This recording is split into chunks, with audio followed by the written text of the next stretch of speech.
ஸ்ரீமன் நாராயணீயம் 94ஆம் தசகம். தத்துவ ஞான உற்பத்தி. குருவை அறிந்து பயனைத் துறந்து கருமம் புரிவார் நின்னை உணர்வார். உருவம் தனது ஒளிபோல் நிறையும் நெருப்பது பலவாய் எரிவது போல. குருவுடன் சீடன் கொள்கிற நெருக்கம் அரிதான ஞான நெருப்பென மூழும். கருமமும் பயனும் உடலெனும் உணர்வும் எரிந்த பின்னுள்ள அமைதி நீயே. பிறவிப் பிணியை நீக்கும் வழிநீ.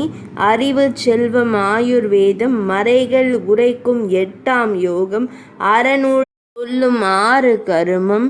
பேராம் வீட்டை எளிதில் நல்கா குறைபட்ட வழியால் ஸ்வர்க்கம் புகுவோர் மறப்பர் உன்னை துன்பம் கொள்ள பிறப்பர் மீண்டும் பூ உலகில்தான்.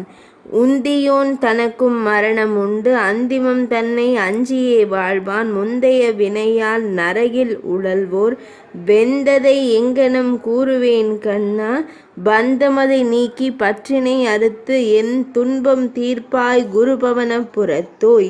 நீயே எங்கும் நிறைந்துள்ளாய் நீயே என்னுள் உறைந்துள்ளாய்.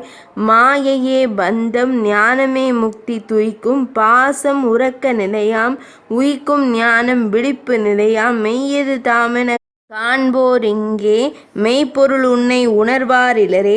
ஆய பயனை பொய்யுடல் துய்க்க மாயா ஆத்மா சாட்சியாய் காண்பான் செய்வதற்கொன்றும் இல்லான் அவனே. மாயப்பற்றை அறுத்தோர் வாழ்வை தூய்மை இல்லார் எங்கனம் உணர்வர். ஆயினும் மனதின் அழுக்கு நீக்க தோய்ந்த பக்தி ஒன்றே மார்க்கம். தூயவன் நீ எனக்கு அன்பை நல்கு ஆய பயனாய் நானின்றிக் கலப்பேன். மறையினை ஓதியும் மறைபொருள் அறியார் இறையாம் உன்னை உணர்ந்திலர் அன்றோ. வெறும் சுமைதானே ஈனா பசுபோல் குறையொன்றுமில்லா உனை பாடும் சொல்லே.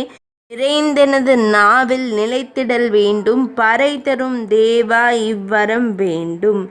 பெருமையும் மகிமையும் அறிந்திலன் எனினும் அரியவன் நின்னை மனதிலே வைத்தேன். பெரியவர் அன்றோ நின் பக்தரெல்லாம் அரியதாம் கேண்மை கிட்டிடல் வேண்டும். திருவாராதனமும் அடியவர் அண்மையும் திருப்புகழ் கூறும் பேரும் அருள்வாய்.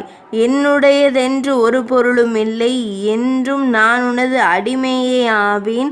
நின் கோயில் தூய்மை எனது பணியாக பொன் பருதி அந்தணர் தீ எனது உள்ளம் என்றிவற்றில் 4 கரங்களுடை வடிவாய் உன்னை இவ்வடியேன் தொழுதிருப்பேனே.